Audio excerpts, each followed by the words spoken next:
What are my thoughts on renting versus buying? What a great question, Sister Womack. I'm gonna come from a biblical standpoint, especially. I always say, even though we don't own nothing in this life, we don't own nothing. Renting should be temporary, but unfortunately, a lot of us are not able to buy like we want at times. Some of us are straightening out credit or whatever the situation is from being brought up, according to how we was brought up, what we was taught. When you look at a landlord, how much money a landlord makes, and you got a lot of slum lords out here who don't want to halfway fix nothing. But from a biblical standpoint, we should be like the lender and not the borrower. I go back to the beginning on everything. Y'all hear me talk about brother Adam a lot. When the Most High was in the real estate business, I like to say it like that. The Most High gave Adam real estate, land, property. I'm gonna say it like that.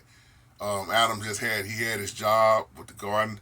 He had dominion of everything, and he was taught to be a leader.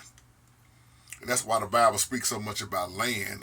When you get into that borrowing mindset and have to keep borrowing and borrowing, that puts you in a big hole. And I'm not saying this to down nobody. Renting should only be temporary. Like I said, we don't own nothing in this life. Renting got its advantages and disadvantages like owning does. But when you can live in this life without renting and you house paid off, you just paying little taxes or whatever, that's a huge blessing because we supposed to be able to hand down our children's children.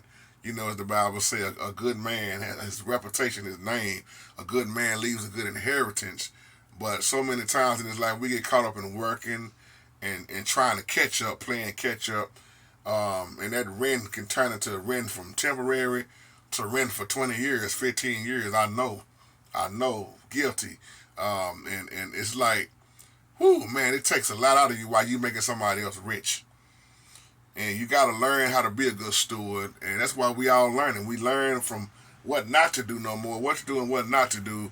But from a biblical standpoint, I look at how the Most High showed us how to be owning. It's very important to own. And that's what's wrong with my race of people. I'm not talking about all of us, but we rarely don't we rarely don't own nothing.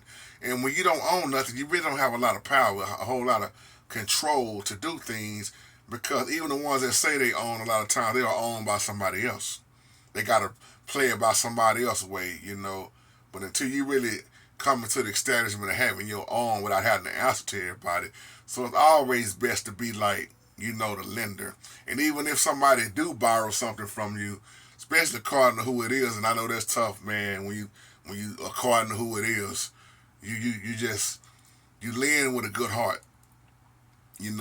But if you borrowing, and some people borrow and they never pay back, we all got them kinfolks, hey, let me hold some. And when they see it, they already know they don't even have no intentions on paying you back. So we just have to really be a good steward and listen to the Holy Spirit. And if you can get out of renting, get out of it. If it's just temporary, 5 or 6 months, 4 months, 6 months to a year, that's understandable. But when it start being 17 years, 18 years, 20 years, 15 years, man, it's highway robbery. But either way it go, I always say it like this as I close. Either way it go, you got to pay to live. Whether you rent or you got your own mortgage, you paying somebody. Now, if your house is paid off, that's a beautiful blessing. If cars paid off, that's beautiful. Work toward that goal if it's not.